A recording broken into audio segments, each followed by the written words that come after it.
የጦር መሳሪያ ማቅረብ ወይም ምንም አይነት ወታደራዊ ድጋፍ ማድረግ ከፍተኛ ጉዳት ያመጣባቸዋል ሲሉ የአሜሪካው ፕሬዝዳንት ዶናልድ ትራምፕ ለቻይናና ለሩሲያ አንድ ጥብቅ ማስጠንቀቂያን ሰጥተዋል። ሩሲያና ቻይና የኢራንን የድሮንና የሚሳኤል አቅምን በማጠናከር ረገድ የሚያደርጉት ድጋፍ አጠናክረው ቀጥለዋል በሚባልበት በዚህ ሰዓት የአሜሪካው ፕሬዝዳንት ዶናልድ ትራምፕ በጉዳዩ ላይ አስገራሚ አስተያየታቸውን ሰጥተዋል። ትራምፕ ከዚህ ቀደም ወደ ቤጂንግ አቅንተው ከቻይናው ፕሬዝዳንት ሺ ጂንፒንግ ጋር ባደረጉት ውይይት ላይ ቻይናም ሆነች የቻይና ኩባንያዎች በምንም አይነት ሁኔታ ለኢራን የጦር መሳሪያ እንደማይሸጡና እንደማያቀርቡ ፕሬዝዳንት ሺ ለትራምፕ ቃል እንደገቡላቸው ሲናገሩ ተደምጠዋል። በተመሳሳይ መልኩ የሩሲያው ፕሬዝዳንት ቭላዲሚር ፑቲንም ሩሲያ ለኢራን የጦር መሳሪያ እንደማትሸጥ ማረጋገጫ እንደሰጧቸው ሲገልጹ ተደምጠዋል ፕሬዝዳንት ዶናልድ ትራምፕ። በዚህ መሰረት ግን ምንም እንኳን በርካቶች ሁለቱ ሀገራት ማለትም ሩሲያና ቻይና በጦርነቱ ላይ ንቁ ተሳትፎ በማድረግ የሚከሷቸው ከዚህ ቀደም ቻይና ለኢራን ሚሳኤሎች የጋይዳንስ የሚያገለግል የሳተላይት መረጃዎችን በማቅረብ የሩሲያ ደግሞ የሚሳኤልና የድሮን ቴክኖሎጂውን በማዳበር ረገድ የራሳቸውን ሚና እየተወጡ ነው የሚሉ መረጃዎች ቢወጡ አሜሪካም እነዚህን ክሶች ለማረጋገጥ ምርመራዎችን ስለመጀመሩ የተለያዩ መረጃዎች ቢወጡም ትራምፕ በእይታቸው ወይም ትራምፕ እንደሚረዱት ከሆነ ግን ቻይናም ሆነ ሩሲያ በጦርነቱ ላይ እየተሳተፉ ነው ብሎ እንደማያስቡ ሲገልጹ ተደምጠዋል። ነገር ግን ትራምፕ ምንም እንኳን ሩሲያም ቻይናም በዚህ ጦርነት ላይ ይህ ነው የሚባል ሚና አላቸው ብለው እንደማያምኑ ቢገልጹም ቻይና ወይም ሩሲያ ለኢራን የጦር መሳሪያ የሚያቀርቡ ከሆነ ግን በጣም መጥፎ የሆነ እንዲሁም ከባድ ጉዳት እንደሚያስከትልባቸው ሲያስጠነቅቁ ተደምጠዋልና ዛሬ በዚህ ጉዳይ ትኩረት እናደርጋለን። ባለፉት ቀናት በተደጋጋሚ ስናነሳቸው የነበሩ ጉዳዮች ነበሩ። ከ2-3 ቀን በፊት ቻይና ለኢራን ስለምታደርጋቸው ድጋፎች አንስተን ነበር። በትላንትናው ዕለት ደግሞ ኢራን በገልፍ ቀጠና ላይ ያሉ የሲአይኤ ቢሮዎችን ለማጥቃት በወሰደቻቸው እርምጃዎች የሩሲያ ከፍተኛ ሚና ነበረ የሚሉ ክሶች ክሌሞች መሰማት ጀምረዋልና በእነሱ ጉዳይም ቆይታ አድርገን ነበርና ትራምፕ ከዚህ ጋር ተያይዞ ነው ታዲያ ጥያቄ ሲነሳላቸው ያሰጡት ምላሽ በከፍተኛ ሁኔታ እያነጋገረን ያለውና እሱን ትኩረት በማድረግ ዛሬ ቆይታ እናደርጋለን። አብራችሁን በመቆየት እንድትከታተሉ እንጋብዛችኋለሁ። የገበያ ሚዲያን የዩቲዩብ ገጽ ሰብስክራይብ አድርጉ፣ ቪዲዮውን ላይክ አድርጉ፣ ሀሳብ አስተያየታችሁን ደግሞ በኮሜንት መስጫው ላይ አስቀምጡልን በማለት ከተከታይ አጭር መሸጋገሪያ በኋላ ስንመለስ ዝርዝር ጉዳዮችን ይዘን የሚሆነው ድጋሜ መልካም ቆይታ። የምስራች ዜና ለቤት ፈላጊዎች በሙሉ ለወደፊቱ አስተማማኝ ኢንቨስትመንትና ምቹ መኖሪያን ይፈልጋሉ? እንግዲያውስ ቴምር ሪል ስቴት የህልሞን ቤት እውን ለማድረግ በተመራጭና ለመኖሪያ መቺ በሆነ ስፍራ አዲስ ሳይት ይዞላችሁ ቀርበዋል። በአዲስ አበባ መገናኛ አዲሱ ቤተ መንግስት አጠገብ ዘመናዊና የተሟሉ አፓርትመንት ቤቶችን በልዩ የአከፋፈል ስልት 40% ብቻ ቅድመ ክፍያ በመፈጸም ቀሪውን 60% ቤቱን ሲረከቡ የሚከፍሉበትን እድል አመቻችተናል። ስቱዲዮ ባለ 1 መኝታ፣ ባለ 2 መኝታ እንዲሁም ባለ 3 መኝታ ቤቶችን በተመጣጣኝ ዋጋ ስቱዲዮ በ2.7 ሚሊዮን ብር፣ ባለ 1 መኝታ በ4.4 ሚሊዮን ብር፣ ባለ 2 መኝታ በ6.7 ሚሊዮን ብር፣ ባለ 3 መኝታ በ8.3 ሚሊዮን ብር ጠቅላላ ክፍያ። ምን ይሄ ብቻ! በሳር ቤት አደባባይ በፓን አፍሪካ ቡልጋሪያና በሐዋሪ ቤተ መንግስት አካባቢ በሚገኙ የቅንጦት መኖሪያ ቤቶቻችን ላይ እስከ 30% ልዩ ቅናሽ አዘጋጅተናል። ከባለ 1 እስከ ባለ 3 መኝታ ቤቶችን ምርጫው ያድርጉ። ጥራት፣ ምቾትና አስተማማኝነት በአንድ ላይ። ለበለጠ መረጃ በ0982 46 12 12 ይደውሉልን። ቴምር ሪል ስቴት የቤቶ ባለቤትነት አጋር። የአሜሪካው ፕሬዝዳንት ዶናልድ ትራምፕ በቅርቡ ያስተላለፉት ጠንከር ያለው ማስጠንቀቂያ በዋሽንግተን በቤጂንግ እና በሞስኮ እንዲሁም በቴህራን መካከል ያለውን ስትራቴጂካዊ ፍጥጫ ወደ አዲስ የዲፕሎማሲና የወታደራዊ ውጥረት ምዕራፍ ያሸጋገረ ትልቅ እውነት ተደርጎ ይወሰዳል። ፕሬዝዳንቱ በትሩዝ ሶሻል ማህበራዊ ትስስር ገጻቸው ላይ ባሰፈሯቸው የተለያዩ ንግግሮች፣ መግለጫዎች እንዲሁም በሌሎች የቃለ መጠይቅ ወቅቶች ባነሷቸው ነጥቦች ቻይናም ሆነች ሩሲያ ለኢራን እስላማዊ ሪፐብሊክ ማንኛውም አይነት የጦር መሳሪያ፣ የወታደራዊ ቴክኖሎጂ ወይም የትጥቅ ድጋፍ ከሰጡ ወይም መሳሪያን ከሸጡ ውጤቱ ለሁለቱም ሀገራት እጅግ የከፋ እንደሚሆንና ከአገራዊ ጥቅማቸው ጋርም በጽኑ እንደሚጋጭ በይፋ አስጠንቅቀዋል። ይህ የአሜሪካው መሪ ጠንካራ አቋም የመጣው ደግሞ በፋርስ ባህረ ሰላጤና በሆርሙዝ ሰርጥ አካባቢ በአሜሪካና በኢራን መካከል ያለውን ወታደራዊ ፍጥጫ ወደ ዓለም አቀፍ ቀውስ ባደገበትና የቀጠናው የደህንነት ሁኔታ አሳሳቢ ደረጃ ላይ በደረሰበት ወሳኝ ወቅት ላይ ነው። እንደ ፕሬዚዳንት ትራምፕ ማብራሪያ ከሆነ ይህ ማስጠንቀቂያ በግምትና በጥርጣሬ ላይ የተመሰረተ ሳይሆን ሁለቱም ሀገራት ለቴህራን ወታደራዊ ትጥቅ ለማቅረብ ከገቡበት ቀጥተኛ ቃል ኪዳን ጋር የተያያዘ ነው። ውሎች አሏቸው፣ ስምምነቶች አሏቸው። ፕሬዚዳንቱ እንደገለጹት ሁለቱም ሀገራት አሁን ባለው የቀጠናው ግጭት ውስጥ ለኢራን ወታደራዊ አቅም የሚጨምር መሳሪያ ላለማቅረብ ግልጽ ማረጋገጫ የሰጡ ቢሆንም ይህንን ቃል ኪዳን ማፍረስ ግን ከአሜሪካ ጋር ያላቸውን የሁለትዮሽ ግንኙነት፣ የንግድ ድርድሮችና የዓለም አቀፍ ስትራቴጂካዊ ሚዛኖችን ሙሉ በሙሉ አደጋ ውስጥ የሚጥል ይሆናል ሲሉ ተደምጠዋል። አሜሪካ በቴህራን ላይ የምታደርገውን የኢኮኖሚና የወታደራዊ ጫና ውጤታማ ለማድረግም የኢራንን የትጥቅ ምንጭ ሙሉ በሙሉ ማድረቅ ወሳኝ እርምጃ እንደሆነ ይታመናል። ምንም እንኳን አብዛኛው ሊባል የሚችለው የኢራን የወታደራዊ ትጥቅ ምንጭ የሀገር ውስጥ ምርት የሀገር ውስጥ አቅም ቢሆንም ከውጭ እንደነ ቻይናና ሩሲያ የመሳሰሉ ሀገራትም ለኢራን ወታደራዊ ኢንዱስትሪ የሚያበረክቷቸው የራሳቸው የሆኑ መሳሪያዎች፣ ቴክኖሎጂዎች አሉና እነሱን ምንጮች ሙሉ በሙሉ ማድረቅ ላይ ያተኮረ እርምጃን በመውሰድ ላይ አተኩራለች አሜሪካ። ከዚህ ጋር ተያይዞ የፕሬዚዳንት ትራምፕ መግለጫ አሜሪካ በመካከለኛው ምስራቅ የምታካሄደውን ወታደራዊና ዲፕሎማሲያዊ ስትራቴጂም ግልጽ የሚያደርገው ነው እናገኘዋለን። ዋሽንግተን ኢራንን በብቸኝነት ለማስቀረት የምታደርገውን ጥረት ስኬታማ የሚሆነው ታላቅ ሀገራት በተለይም ቴህራን ቅርብ አጋሮች የሆኑትን ቤጂንግ እና ሞስኮ፣ ሩሲያና ቻይና በወታደራዊ መስመር ገለልተኛ መሆን ሲችሉ ብቻ ነው ይላሉ። ስለዚህም ነው የትራምፕ ማስጠንቀቂያ ቀጥተኛ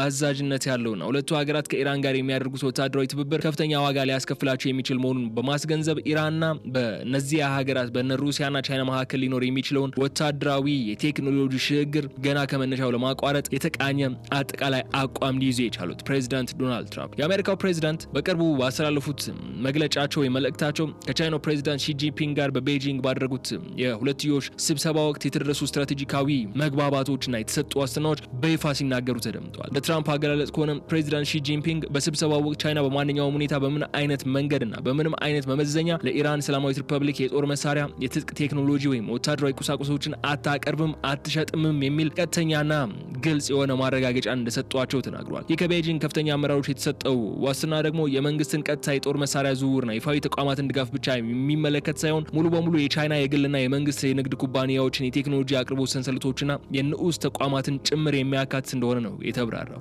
ፕሬዚዳንት ትራምፕ በትሩዝ ሶሻል ገጻቸው ላይ ባሰፈሩት መልእክት ከቻይናው መሪ ጋር ያላቸውን የጠበቀ የግልና ዲፕሎማሲያዊ ግንኙነት መሰረት በማድረግ የፕሬዚዳንት ሺን ቃል አምነው እንደሚቀበሉና በቃላቸው የሚታመኑ መሪ ስለመሆናቸውም ገልጸዋል። አክሎም አሜሪካ ከቤጂንግ ጋር ያላትን ታላቅ የንግድና የጂኦፖለቲካዊ ሚዛን ለመጠበቅ ሲባልም ለቻይና መንግስት በርካታ ትልቅ ውለቶችና ዲፕሎማሲያዊ ጥቅሞችን እያደረገች መሆኗን ሲጠቁሙ ተደምጧል ትራምፕ። በመሆኑም ታዲያ ይህንን ስምምነት ማፍረስ ሁለቱ ሀገራት የገነቡትን ሁለገብ ግንኙነት የሚጎዳ ይሆናል የሚል ሀሳብን አንስቷል። ይህ ስምምነት ለአሜሪካ እጅግ ከፍተኛ ዋጋ ያለው ሲሆን ምክንያቱ ደግሞ ምንድነው ከተባለ በኢራንና በምዕራባውያን መካከል ባለው የወታደራዊ ግጭት ውስጥ የቻይና የኢኮኖሚና የፋብሪካ አቅም ከቴህራን ጀርባ ከተሰለፈ በባህረ ሰላጤው ያለው ወታደራዊ አሰላለፍ ሙሉ በሙሉ ሊቀየርና የአሜሪካን ስትራቴጂካዊ የበላይነት ሊፈትን ስለሚችል እንደሆነ ይነሳል። በሌላ በኩል የቻይና መንግስት ከቴህራን ጋር ያለው ጥብቅ የኢኮኖሚና የኢነርጂ ግንኙነት እንደጠበቀው ነው። በወታደራዊ መስመር ገለልተኛ ለመሆን የገባው ቃል የቤጂንግን ውስብስብ የጂኦፖለቲካ ሚዛን የማስጠበቅ ፍላጎትን የሚያሳይ ነው። ቻይና በፋርስ ባህረ ሰላጤና በሆርሙዝ ሰርጥ የሚንቀሳቀሱት የንግድ መርከቦቿና የነዳጅ ማጓጓዣዎቿ ላይ የሚደርሰውን አደጋ ለመቀነስ የምትፈልግ ቢሆንም ከአሜሪካ ጋር ክፍት ወደ ቀጥተኛ የጦር መሳሪያ ግጭት ወይም ማዕቀብ ውስጥ ለመግባት ግን አትፈልግም። ምንም እንኳን ዋሽንግተን ቀደም ሲል በኢራን ወታደራዊና የሳተላይት መረጃ ድጋፍ ይሰጣሉ ያሏቸውን የመካከለኛ ደረጃ የቻይና ኩባንያዎች ላይ ማዕቀብ ጥላ የነበረ ቢሆንም የፕሬዚዳንት ሺ ጂንፒንግ ግልጽ ቃል ኪዳን ግን ቤጂንግ በከፍተኛው የመንግስት ደረጃ ለቴህራን የምታደርገውን ማንኛውም አይነት የጦር መሳሪያ አቅርቦት ሙሉ በሙሉ እንደተገደበና ከአሜሪካ ጋር ያለውን ታላቅ የንግድ ግንኙነት ለማስቀደም ሲባልም የተወሰደ እርምጃ እንደሆነ የሚያሳይ ወሳኝ ዲፕሎማሲያዊ መንገድ ሆኖ ይወሰዳል። የአሜሪካው ፕሬዚዳንት ዶናልድ ትራምፕ ከሩሲያው ፕሬዚዳንት ቭላዲሚር ፑቲን ጋር ያደረጉትን ስትራቴጂካዊ ውይይት በተመለከተ በሰጡት ሰፊ ማብራሪያ ሞስኮ በአሁኑ ወቅት በዩክሬን ውስጥ በከፍተኛና ውስብስብ የጦርነት እንቅስቃሴ ውስጥ ብትገኝም ለኢራን እስላማዊ ሪፐብሊክ የጦር መሳሪያና የወታደራዊ ትጥቅ አቅርቦት እንደማታደርግ ግን ከቻይና ጋር ተመሳሳይ አቋም ይዛ ዋስትናና ማረጋገጫ ስለመስጠቷ ሲናገሩ ተደምጠዋል። ፕሬዚዳንት ትራምፕ ለትራምፕ አገላለጽ ከሆነ ሞስኮና ቴህራን በቅርብ ዓመታት ውስጥ የወታደራዊ ቴክኖሎጂ ሽግግርና የጋራ የደህንነት ስምምነቶችን ጨምሮ በርካታ የጠበቁ አጋርነቶች የገነቡ ቢሆንም ፕሬዚዳንት ፑቲን አሁን ባለው ክፍት የመካከለኛው ምስራቅ ውጥረት ውስጥ ግን ለኢራን የጦር መሳሪያ እንደማይሸጡና በቀጥታ ወታደራዊ አሰላለፍ ውስጥ እንደማይገቡ ለዋሽንግተን ማረጋገጫ ሰጥቷል። ይህ ከክሬምሊን የተሰጠው ማረጋገጫ በዋሽንግተን እይታ እጅግ አስፈላጊ ተደርጎ የተወሰደ ቢሆንም ሩሲያ ለቴህራን የምታደርገው የዘመናዊ የአየር መከላከያ ስርዓቶች፣ ሚሳኤሎች ወይም የወታደራዊ መረጃዎች አቅርቦት በአሜሪካና በክልሉ አጋሮቿ ላይ ሊያስከትል የሚችለውን ከፍተኛ ስጋት ግን ከወዲሁ ለመግታት ያስችላል ተብሎ ስለሚታመን ነው። ፕሬዚዳንት ትራምፕ የሩሲያን አቋም ሲያብራሩ ከዩክሬን ግጭት ጋር የተያያዘውን የኃይል ሚዛንና የዲፕሎማሲያዊ ግንኙነትን አጉልተው ለማሳየት ሞክረዋል። ፕሬዚዳንት ፑቲን አሜሪካ በዩክሬን ጦርነት ውስጥ የምትከተለውን የጦር መሳሪያ አቅርቦት መስመር ጠንቅቀው እንደሚረዱት የገለጹት ትራምፕ አሜሪካ በቀጥታ ለኪየቭ ወታደራዊ ቁሳቁስ እንደማትሸጥ ኔቶ አባል ሀገራት ሙሉ ዋጋቸውን በማስከፈል የምታቀርብ መሆኗንና እነዚህ ሀገራት መሳሪያውን እንዴት እንደሚያከፋፍሉት አሜሪካ የማትቆጣጠር ስለመሆኑ አስረድተዋል። ይህም ትራምፕ እኛ ዩክሬንን እየደገፍን አይደለም ወይም በቀጥታ ለዩክሬን ጦር መሳሪያን አናቀርብም የሚልን መከራከሪያ ለማቅረብና እናንተም እንደዚያ ማድረግ አይገባችሁም የሚለውን ናሬቲቭ ለመገንባት የሞከሩበት መንገድ ተደርጎ ተወስዷል። የምዕራባውያን የጦር መሳሪያ ፍሰትና የኔቶ አወቃቀር ለሩሲያ ግልጽ እንደሆነ ሁሉ ሞስኮን በበኩሏ ለኢራን መሳሪያ ለማቅረቧ ለአሜሪካና ለዓለም አቀፍ ማህበረሰብ የሚኖረው ስትራቴጂካዊ ትርጉም ተረድታ በዚሁ መርህ ላይ ለመቆም መስማማቷን ትራምፕ ሲገልጹ ተደምጠዋል። ከዚህ በተጨማሪ የሩሲያና የኢራን የውጭ ጉዳይ ሚኒስትሮች በባህረ ሰላጤው ቀጠና እየናረ ስለመጣ ወታደራዊ ውጥረትና የሆርሙዝ ሰርጥን ደህንነት ተደጋጋሚ መልኩ የስልክና የፊት ለፊት ውይይቶችን ያደረጉበት ቢሆንም ሞስኮ በወታደራዊ መስመር ገለልተኛ ለመሆን የወሰደ የወሰደችው አቋም የቀጠናውን ጂኦፖለቲካዊ ሚዛን የሚቀይር ስለመሆኑ ግን ይነሳል።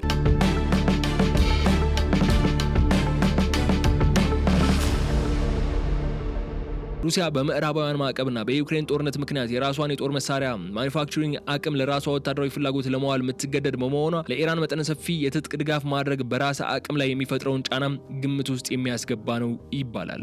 ትራምፕ ሁለቱ ዋና ሀገራት ማለትም ሩሲያና ቻይና በኢራን ወታደራዊ ጥረት ውስጥ እየተሳተፉ እንዳልሆነና ይህንን ቃላቸውን አፍርሰው ቢገቡ ግን ውጤቱ ለነሱ እጅግ የከፋና ከአገራዊ ጥቅማቸው ጋር በጽኑ የሚጋጭ እንደሚሆን በማስመር የሞስኮን ገለልተኝነት የአሜሪካን የዲፕሎማሲ ስኬት እንደሆነ አድርገው ሲያቀርቡ ተደምጧል። ከዚህ ባሻገር የአሜሪካው ፕሬዝዳንት ዶናልድ ትራምፕ በሰጡት ማብራሪያም ዋሽንግተን ከአትላንቲክ ውቅያኖስ ማዶ ካሉ አጋሮቹና ከኔቶ ጋር ያለውን የጦር መሳሪያ ዝውውርና የወታደራዊ ንግድ ፖሊሲም ግልጽ በሆነ የህግና የስልት ማዕቀፍ ውስጥ እንደሚቀመጥ አንስቷል። ፕሬዝዳንቱ እንደገለጹት አሜሪካ በቀጥታ ለዩክሬን የጦር መሳሪያ፣ የከባድ መሳሪያዎች ወይም የአጥቂ የጦር ቴክኖሎጂዎችን አትሸጥም። ኔቶ አባል ሀገራት የተሟላ ወታደራዊ ቁሳቁሶችን ሙሉ ዋጋውን በማስከፈል በንግድ መርህ ላይ ተመስርታ ታቀርባለች ብሏል። እነዚህ የኔቶ አባል ሀገራት የተረከቡትን የአሜሪካ ሰራሽ የጦር መሳሪያ እንዲሁም ወታደራዊ ቴክኖሎጂዎች በምን መልኩ ይገለገሉበታል፣ እንዴት ያከፋፍሉታል ወይም ለሶስተኛ ወገን አሳልፈው ይሰጣሉ ወይ የሚለው ግን ዋሽንግተን ቀጥተኛ ውሳኔ የማትሰጥበት እንደሆነና አሰራሩ በሊናቸውና በስምምነታቸው መሰረት የሚከናወን መሆኑን ትራምፕ ሲያብራሩ ተደምጧል። የአሜሪካ የጦር መሳሪያ ዝውውር አሰራር በዓለም አቀፍ የዲፕሎማሲና የወታደራዊ ሚዛን ውስጥ እጅግ የረቀቀ የስልት ድልድይ ሆኖም ያገለግላል። ፕሬዚዳንት ትራምፕ ይህንን ልዩነት በግልጽ አጉልተው ያቀረቡበት ዋነኛው ምክንያት ምን መሰላችሁ? ከሩሲያው ፕሬዚዳንት ቭላዲሚር ፑቲን ጋር በሚያደርጉት ስትራቴጂካዊ ውይይት ላይ አሜሪካ በዩክሬን ግጭት ውስጥ የምትጫወተውን ሚና ግልጽ ለማድረግና የሞስኮን ስጋት ለማቃለል በማሰብም ነው። አሜሪካ ከኔቶ አባል ሀገራት ጋር የምታደርገውን የጦር መሳሪያ ንግድ ህጋዊና የቆየ ጥንታዊ ትብብር በመሆኑ ሩሲያ በበኩሏ ይህንን ምክንያት በማድረግ ለኢራን የጦር መሳሪያ አቅርቦት ለመጀመር ሰበብ እንዳይሆናትና ሞስኮ ለቴህራን የምታደርገውን ማንኛውም የትጥቅ ሽያጭ እንድትገታም ለማስገደድ ጥቅም ላይ የዋለ መንገድ ነው። ከዚህ በተጨማሪ ይሄ የኔቶ ተኮር የጦር መሳሪያ ማከፋፈያ ስልትም አሜሪካ በመካከለኛው ምስራቅ የምታካሄደውን የኢራን ዘመቻ ሙሉ እንዲሆን የሚያደርግ ነው። ዋሽንግተን ለኔቶ ሀገራት የምታደርገውን የጦር መሳሪያ አቅርቦት በንግድ መስመር በመቀመር የራሷን የመከላከያ ኢንዱስትሪና የፋይናንስ ጥቅምን የምታስጠብቅ ሲሆን በሌላ በኩል ደግሞ ሩሲያና ቻይና ተመሳሳይ የጦር መሳሪያ አቅርቦት መስመር ለኢራን እንዳይዘረጉ የማስጠንቀቂያ አጥርን ታጥራለች። ትራምፕ ሁለቱ ታላቅ ሀገራት በኢራን ወታደራዊ ዝግጅት ላይ ከመሳተፍ እንዲቆጠቡ ያደረጉበት ይህ የዲፕሎማሲና የህጋዊ ስልት ማዕቀፍ አሜሪካ ከአጋሮቿ ጋር ያላትን ወታደራዊ ቁርኝት ሳይነካ በኢራን ዙሪያ ያለውን ወታደራዊ ስጋት ለብቻው ነጥሎ ለመምታትና የኃይል ሚዛኑን በዋሽንግተን በኩል ለማዘንበል የተቃኘ ወሳኝ ምዕራፍ ነው። መሬት ላይ ግን እንደዛ ነው ያለው ወይ ካላችሁ ፐርሰናሊ የኔን አስተያየት ከነገርኳችሁ እንደዛ አይደለም ያለው። ለምን ካላችሁ በተደጋጋሚ ሲነሱ የነበሩ ሪፖርቶች ነበሩ። እነ ቴሌግራፍ፣ እነ ኒውዮርክ ታይምስ፣ እነ ዋሽንግተን ፖስት የሚያወጧቸው ሪፖርቶች፣ እነ ሲኤንኤን የሚያጋሯቸው የምርመራ ዘገባዎች የሚያሳዩት ቻይናና ሩሲያ በዚህ ጦርነት ላይ ይፋዊ የሆነ ተሳትፎ ባይኖራቸውም በእጃዙር ግን በዚህ ጦርነት ላይ በንቃት እየተሳተፉ እንደሚገኙ የሚያነሱ ናቸው። ከዚህ ቀደም ስናነሳቸው የነበሩ ጉዳዮች ካሉ የኢራን የሚሳኤል አቅም ከዚህ ቀደም የፕሪሲዥን ችግር የነበረበት ነበር። አካባቢውን እንጂ ትክክለኛ ኢላማውን በማጥቃት ረገድ ትልቅ ችግር ይስተዋልበት የነበረ ሚሳኤል ነበራት ኢራን ከዚህ ቀደም። አሁን በተለይ ጦርነቱ ዳግም ካገረሸ በኋላ ኢራን እየተጠቀመችባቸው ያሉት ሚሳኤሎችና ባለፈው በ40 ቀናቱ ጦርነት ጊዜ ኢራን በጥቅም ላይ ያዋለቻቸው ሚሳኤሎች ግን በትክክል ኢላማቸውን ለይተው ወይም ደግሞ እንደነ ቴሌግራፍ ይዞት በወጥ ሪፖርት መሰረት ከዋናው ኢላማቸው በ5 ሜትር ልዩነት የሚወድቁ ሚሳኤሎችን ነው ኢራን ይዛ እየተዋጋች ያለችው። ይህ እንዲሆን ደግሞ የላቁ የሚሳኤል ቴክኖሎጂ ስርዓቶች ወይም ሶፍትዌሮች፣ ሌሎች የሃርድዌር ፓርቶች ያስፈልጓታል። ከዚያ ባሻገር ደግሞ ዋነኛው ነገር ሚሳኤሎቹን መርቶ የሚሄደውን የሳተላይት መረጃ ቁልፍ ሚና አለ። ስለዚህ እነዚህ ነገሮች በማቅረብ ደግሞ ቻይናና ሩሲያ የራሳቸውን የሆነ ሚና እየተወጡ ነው የሚገኙት የሚሉትን ጉዳዮች ይነሳልና ትራምፕ በሙሉ ራስ በተማመን ሩሲያና ቻይና ኢራንን እየደገፉ አይደሉም፣ ቢደግፉ ግን ለራሳቸው ከባድ አደጋን ያመጣባቸዋል ቢሉም መሬት ላይ ያሉ እውነታዎች ግን ባይረጋገጡም እንኳን የሚያሳዩን ግን ቻይናና ሩሲያ በዚህ ጦርነት ላይ የራሳቸውን የሆነ ሚናን እየተወጡ ስለመሆኑ ነው የሚለው ጉዳይን ማንሳት እንችላለን። ከዚህ ባሻገር የተከበራችሁ ተከታታዮቻችን በገልፍ ቀጠናና በሆርሙዝ ሰርጥ ላይ ያለው ውጥረትም ሌላኛው መነጋገሪያ ጉዳይ ነው። በአሜሪካና በኢራን መካከል ያለው ወታደራዊ ፍጥጫና የፖለቲካ ግጭት ከቀን ወደ ቀን እየተካረረ በመጣበት በዚህ ወሳኝ ወቅት በፋርስ ባህረ ሰላጤና በተለይም ስትራቴጂካዊ በሆነው የሆርሙዝ ሰርጥ ላይ ያለው ሁኔታ ከፍተኛ የዓለም አቀፍ ስጋትና የኢኮኖሚ ስጋት ምንጭ ነው። የሆርሙዝ ሰርጥ የዓለም አቀፍ የነዳጅና የተፈጥሮ ጋዝ ንግድ ዋና የደም ስር በመሆኑ በዚህ ጠባብ የባህር ማለፊያ ላይ የሚፈጠር ማንኛውም አይነት አለመረጋጋት ወይም ወታደራዊ ግጭት በመስጠት ሙሉን የዓለም አቀፍ የኤነርጂ ገበያና የሎጂስቲክስ ፍሰት በአንድ ጀንበር ማናጋት የሚያስችል ከፍተኛ አቅም አለው። ቴህራን ከአሜሪካ የሚሰነዘርባትን አጠቃላይ ጫና ለማመጣጠንና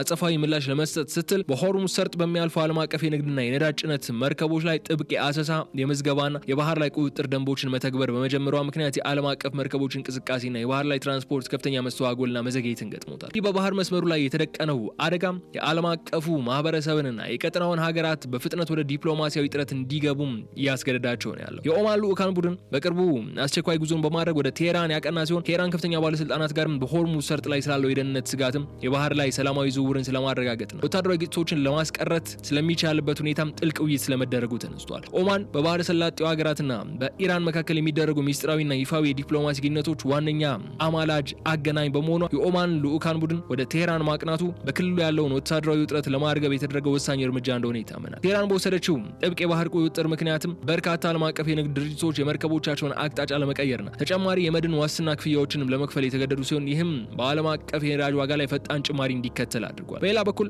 የቻይና መንግስት በሆርሙዝ ሰርጥ በኩል ያለውን የባህር ንግድ እንቅስቃሴ በፍጥነት ወደ መደበኛ መስመሩ እንዲመለስና በሁሉም ወገኖች መካከል አጠቃላይ ተኩስ ማቆም እንዲደረግም በተደጋጋሚ ጥሪ ይቀርባል። የቀደመው በፓኪስታን በኩል የተደረሰው የሲዝ ፋየር የድርድር ሂደትም ቻይና እዛ ላይም የራሷ የሆነ ትልቅ ሚና እንደነበራት ይነሳል። አሁንም ቻይና ተመሳሳዩን ነገር ለማድረግና ሆርሙዝን በመደበኛነት ክፍት ሆኖ እንዲቀጥል ለማድረግ ጥረትን እያደረገች ትገኛለች። ቤጂንግ ከኢራን ጋር ያላትን የኢኮኖሚ ትብብር እንደተጠበቀው ነው። አብዛኛው የሚመጣላት የነዳጅ አቅርቦት በዚህ መስመር የሚያልፍ መሆኑ በብዛት ደግሞ ከኢራን በመሆኑ በሆርሙዝ ሰርጥ የሚደረግ ማንኛውም አይነት የባህር ላይ መዘጋት ወይም ወታደራዊ ግጭት የቻይናን የኢንዱስትሪና የኢኮኖሚ እንቅስቃሴ በጽኑ ነው የሚጎዳው። በመሆኑም የቻይና በዲፕሎማሲያዊ መድረኮች ላይ የባህር ላይ ሰላማዊ ዝውውር መከበር እንዳለበትና ወታደራዊ ኃይል ከመጠቀም ይልቅ የቀጠናውን ውጥረት በንግግር እንዲፈታ በጽኑ ስትሞግት የምትደመጠውም ለዚህ ነው። የዚህ መስመር መስተጓጎልና እዚህ መስመር ላይ የሚያጋጥመው አደጋ ለቻይና ኢንዱስትሪና ለቻይና ጂዲፒ እጅግ ወሳኝ ስለሆነ ሆኖም ኢራን በባህር መስመሩ ላይ የምታደርገውን ወታደራዊ እንቅስቃሴና ቁጥጥር አጠናክራ በመቀጠሏ የአሜሪካ የባህር ኃይልና የአጋሮች ጦር በሰሜናዊ የአረብ ባህርና በኦማን ባህረ ሰላጤ ላይ ያላቸውን የክትትልና የጥበቃ አቅም በከፍተኛ ደረጃ ለመጨመር እንዲያቅዱ እያደረጋቸው ነው የሚገኘው።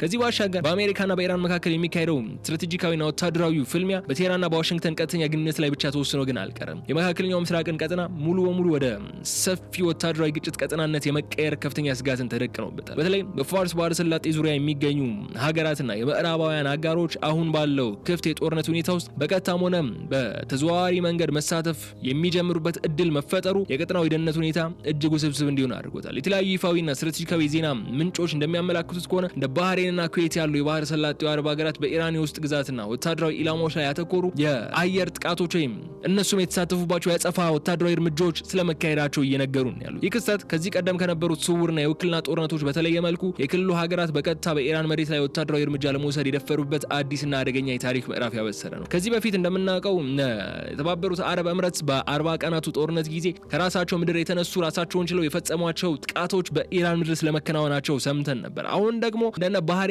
ኩዌት የመሳሰሉ ሀገራትም በእንደዚህ አይነቱ የአጸፋ እርምጃ ጥቃቶች ላይ እየተሳተፉ ነው የሚሉ መረጃዎችን እየወጡ ነው የሚገኙት። ይህ የክልሉ ሀገራት በቀጥታ ወደ ግጭቱ የመግባት ሁኔታ የቴህራንን አጠቃላይ የወታደራዊና የደህንነት ስትራቴጂ ሙሉ በሙሉ እንዲቀየርም ያስገድደዋል። ኢራን ቀደም ሲል በምስራቅና በምዕራብ አቅጣጫዎች የሚገኙ የውክልና ቡድኖችን በመጠቀም የአሜሪካና የእስራኤልን ስጋት ለመመከት ትሞክር የነበረ ቢሆንም አሁን ግን ከጎረቤቶቿ የሚሰነዘርባትን ቀጥተኛ ጥቃት ለመከላከል አዲስ ወታደራዊ ዝግጅት ለማድረግም ትገደድበት ምዕራፍ ላይ ደርሳለች። ባህሬንና ኩዌት ተሳተፉባቸው የተባሉት እነዚህ ወታደራዊ ጥቃቶች በኢራን የባህር ኃይል ሚሳኤል ጣቢያዎችና የደህንነት መሰረተ ልማቶች ላይ ያተኮሩ እንደነበሩ የሚነገር ሲሆን ይህ እርምጃም በኢራን በኩል ከፍተኛ ቁጣን የቀሰቀሰው። ቴህራን በበኩሏ ማንኛውም የባህረ ሰላጤው ሀገር የአሜሪካ ወይም የእስራኤል የጦር አይሮፕላኖችና ሚሳኤሎችን በግዛቱ ላይ መሰረት አድርገው በኢራን ላይ ጥቃት ለማድረስ ወይም የአየር ክልላቸውን ወይም የጦር ሰፈሮቻቸውን እንዲጠቀሙ ከፈቀዱ የሀገር እንደ ቀጥተኛ ጠላት ተቆጥሮ የአጸፋ ጥቃት እንደሚፈጸምበት በተደጋጋሚ ማስጠንቀቂያ ስትሰጥ ቆይታለች። ይህንን መርህ በመከተል ነው ኢራን በባህሬን፣ በኩዌት፣ በሌሎቹም የገልፍ ሀገራት የአጸፋ እርምጃዎቿን የምትወስደው። በሌላ በኩል አሜሪካ በቴህራን ላይ የምታደርገውን ወታደራዊ ጫና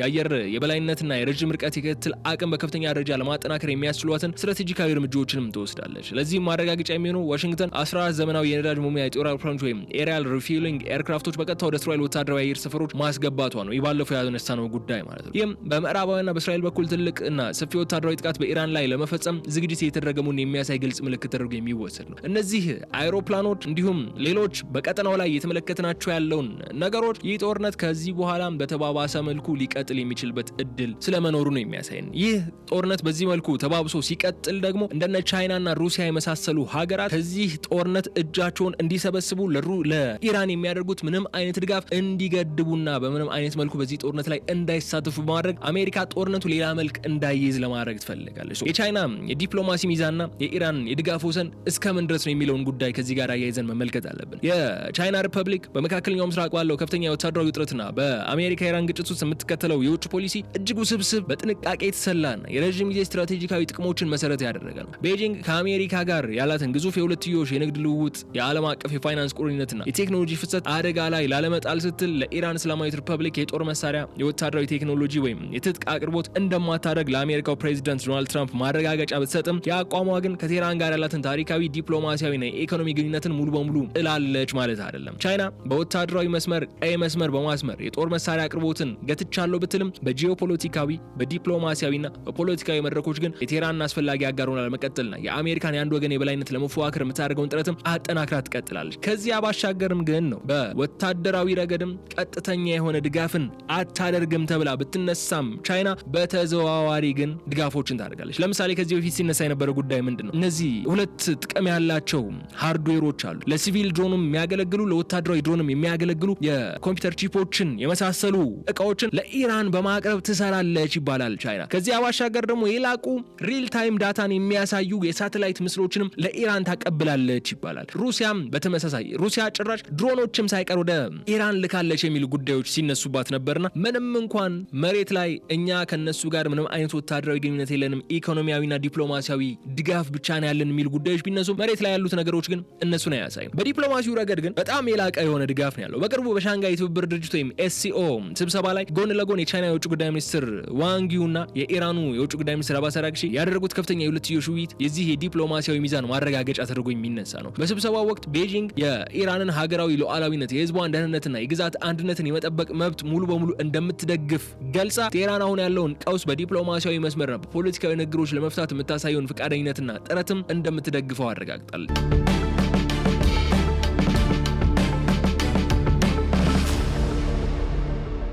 የቻይና አቋም ዋሽንግተን በኢራን ላይ የምታደርገውን አጠቃላይ ፖለቲካና የኢኮኖሚ ማግለል ስትራቴጂ እንዲዳከም የሚያደርግ ሲሆን ኢራን በዓለም አቀፍ መድረክ ሙሉ በሙሉ በብቸኝነት እንዳትወድቅና ከምስራቁ የዓለም ክፍል ታላቅ ኃይል የፖለቲካ ክልል እንድታገኝ የሚያስችላት ወሳኝ የስለንቦናና የዲፕሎማሲ ድጋፍ ሆኖ የሚያገለግል ነው። ሆኖም ግን የቻይና የድጋፍ ወሰን ግልጽና የተቀመጠ ድንበር ያለው ስለመሆኑ ደግሞ ማንሳት አለብን። ቤጂንግ ከኢራን የሚመጣላትን ወሳኝ የካፒታል ነዳጅ አቅርቦት ለማስቀጠልና በሆርሙዝ ሰርጥ በኩል የሚደረገውን የባህር ንግድ ሰላማዊነት ለማረጋገጥ የምትፈልግ ቢሆንም ከዋሽንግተን ጋር ቀጥተኛ ወታደራዊ ፍጥጫ ውስጥ ለመግባት ወይም በአሜሪካ ሁለተኛ ደረጃ ማዕቀቦች ወይም ሰከንደሪ ሳንክሽንስ ሳቢያ የራሷን ታላቅ የኢኮኖሚ ተቋማት ለአደጋ ለመዳረግ ፈጽሞን ፍላጎት የላትም። ቻይና በኢራንና በአሜሪካ መካከል ባለው ውጥረት ውስጥ እንደ ሰላም አምጪ ሆና ትልቅ ኃይል ሆና መታየት የምትጥር ቢሆንም በሌላ በኩል ደግሞ አሜሪካ በመካከለኛው ምስራቅ ወታደራዊ አቅሟና ሀብቷ እንድታጠፋ በማድረግ በኢንዶ ፓሲፊክ ቀጠና በኩል ቤጂንግ ላይ የምታደርገውን ጫና እንድታቀልላት የጂኦፖለቲካዊ ትርፍን ነው ማግኘት የምትፈልገው ከዚህ ጦርነት። የቻይና የዲፕሎማሲ ድጋፍ ወሰን ኢራን በስርዓት ደረጃ እንዳትወድቅ የሚረዳት ቢሆንም ቴህራን ከአሜሪካ ጋር ለምታደርገው ወታደራዊ ግጭት የጦር መሳሪያ ለማቀበል ብላ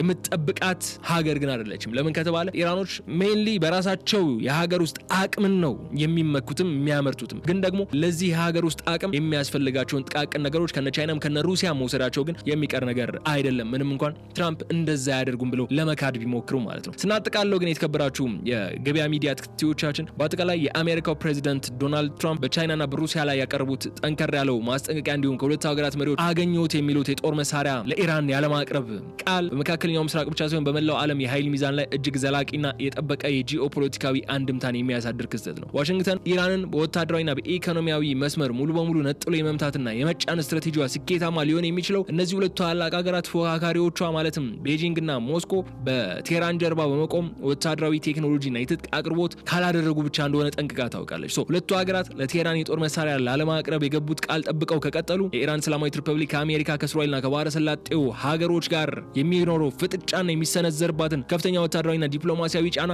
በራሷ የሀገር ውስጥ የመከላከያ ኢንዱስትሪና ውስን ሀብት ብቻ ለመቋቋም ትገደዳለች። ይህም በረዥም ጊዜ ውጊያ ውስጥ የቴህራን አቅም እጅግ የሚያዳክም ሊሆን እንደሚችል ይገመታል። በሌላ በኩል በፋርስ ባህረ ሰላጤና በሆርሙዝ ሰርጥ አካባቢ ያለውን ወታደራዊ ፍጥጫ እየተካረረ በመጣ ቁጥር ይህ ቀውስ የዓለም አቀፉን የነዳጅ ገበያ፣ የመርከብ ትራንስፖርትና የፋይናንስ ፍሰት በከፍተኛ ደረጃ መበጥበጡ አይቀሬ ነው። እየበጠበጠ ስለሆነ አሁንም ማለት ነው። የሆርሙዝ ሰርጥ መዘጋት ወይም የደህንነት ማጣት ግን የዓለምን የኢኮኖሚ እድገት ወደ ድቀት ሊከቱ የሚችል በመሆኑ የቻይናና የሩሲያ የገለልተኛነት አቋም ምን ያህል ዘልቆ ሊቀጥል ይችላል የሚለው ጉዳይ ጥያቄ ምልክት ውስጥ የሚወድቅ ነው። አሜሪካ በቴህራን ላይ የምትወስደው ወታደራዊ እርምጃ የኢራን የመንግስት መዋቅር ሙሉ በሙሉ ወደ ማፍረስ ወይም በቀጠናው ላይ የነጠላ የበላይነት ወደ መገንባት የሚያመራ ከሆነ በቤጂንግና በሞስኮ በኩል የራሳቸውን ስትራቴጂካዊ ጥቅም ለማስጠበቅ ሲሉ አሁን ያዙት እያሉን ያሉትን ትራምፕ እነ ሩሲያ ይዞታል ያሉትን ጦር መሳሪያን ለኢራን ያለማቅረቡ አቋም ገደቡ መልሰው ለመፈተሽና የጂኦፖለቲካዊ አስተላለፋቸውን ለመቀየር ሊገደዱ ይችላሉ። ስናጠቃለው ግን የተከበራችሁ ተከታታዮቻችን አሁን እየታየ ያለው የባህረ ሰላጤው ውጥረት በቀጣይ ወራት በምን አይነት መንገድ እንደሚፈታ የሚወሰነው አሜሪካ በሚኖራት ቀጣይ እርምጃ መጠን ነው። የኢራን የአጸፋ ጥቃት አቅሙ እንዲሁም በሀያላኑ ሀገራት መካከል በሚደረጉ ስውር የዲፕሎማሲ ድርድር ውጤቶችም የሚወሰን ይሆናል። ቻይናና ሩሲያ በወታደራዊ መስመር ገለልተኛ ለመሆን ወስነዋል የተባለው ውሳኔ ግን ለአሜሪካ ትልቅ የዲፕሎማሲ ስኬት ማስመዝገቢያ ቢሆንም እውነታው እሱ ከሆነ ማለት ነው የኢራን ቀውስ ግን የዓለም አቀፉን ደህንነትና የፖለቲካ ቅርጽ አዲስ መልክ የሚያስይዝና ዋና የጂኦፖለቲካ መፈተኛ ሆኖ ነው የሚቀጥለው። ግን ትራምፕ ዛሬ እንደዚህ ቢሉም ነገ ይህንን አቋማቸውን ይዘውት ይቀጥላሉ ወይ የሚል ጉዳይ ከተነሳ ምናልባት ላይሆን ይችላል የሚለውን መልስ ነው የምናገኘው። ለምን ከተባለ ትላንት ባቀረብንላችሁ የልዩ ጥንቅር ፕሮግራማችን ላይ ታስታውሱ ከሆነ ኢራን በኢራቅ፣ በአቡዳቢ፣ በባህሬን በነበሩ የሲአይኤ ማዕከላት ላይ ለፈጸመቻቸው ጥቃቶች የሩሲያ እገዛ በከፍተኛ ሁኔታ ላይ ነበረ የሚሉ እምነቶች መኖራቸውን ተከትሎ አሜሪካና መንግስቱ ምርመራን ጀምሯል። የዚህ ምርመራ የመጨረሻ ውጤት ምናልባት ይህንን የትራምፕ ሩሲያ በዚህ ጦርነት ላይ እጅ የላትም ለኢራን የጦር መሳሪያ ቴክኖሎጂን በማቅረብ አትረዳም፣ አታግዝም የሚለውን አቋማቸው ወይ አይ ልክ አልነበርኩም እንዲሉ ወይም ደግሞ እሱን አቋማቸው ሊያጠናክርላቸው የሚችል ሆኖ ነው ብቅ ሊል የሚችለው። ብቻ ግን በቀጣይ ጊዜያት የምንመለከተው ነገር ነው የሚሆነው ምን አይነት ውጤት ይዞ ይመጣል የሚለውን። ለዛሬ ግን እዚህ ላይ እንቋጫለን። አብራችሁን በመቆየት ስለተከታተላችሁን እጅግ አድርጌ ያመሰግናችኋለሁ። የገበያ ሚዲያን የዩቲዩብ ገጽ ሰብስክራይብ አድርጉ፣ ቪዲዮውን ላይክ አድርጉ፣ ሀሳብ አስተያየታችሁን በኮሜንት መስጫው ላይ አስቀምጡ። በቀጣይ በሌላ ጉዳይ መልሰን የምንገናኝ ይሆናል። እስከዚያ ድረስ ግን በቸር ቆዩልኝ። ሰላም። የምስራች ዜና ለቤት ፈላጊዎች በሙሉ ለወደፊቱ አስተማማኝ ኢንቨስትመንትና ምቹ መኖሪያን ይፈልጋሉ?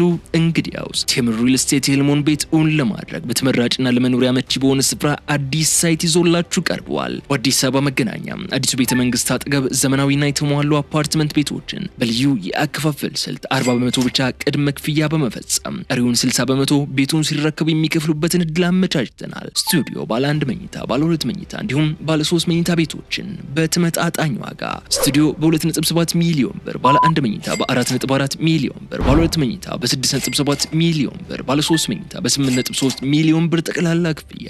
ምን ይሄ ብቻ! በሳር ቤት አደባባይ በፓን አፍሪካ ቡልጋሪያና በሐዋሪ ቤተ መንግስት አካባቢ በሚገኙ የቅንጦት መኖሪያ ቤቶቻችን ላይ እስከ 30% ልዩ ቅናሽ አዘጋጅተናል። ከባለ 1 እስከ ባለ 3 መኝታ ቤቶችን ምርጫው ያድርጉ።